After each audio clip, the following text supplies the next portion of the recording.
मुकम्मल जारी में हम ऐसी बातों का जिक्र करते हैं जो माजी से होते हुए हाल में भी जारी होती हैं। प्रेजेंट परफेक्ट कंटिन्यूस टेंस और प्रेजेंट कंटिन्यूस दोनों अमूमन एक जैसे ही होते हैं, लेकिन इन दोनों के बीच में जो एक फ़र्क आता है वो आता है वक्त का।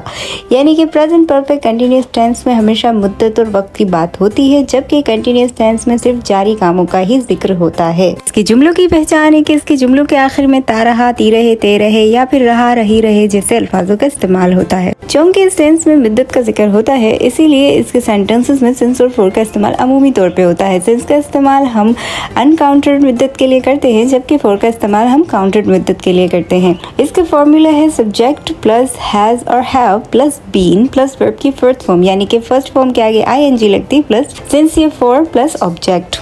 नेगेटिव में हम हैव बीन और हैज बीन के दरमियान में नॉट का इजाफा करते हैं, और इंट्रोगेटिव में हम हैज और हैव को सब्जेक्ट की जगह चेंज करते हैं।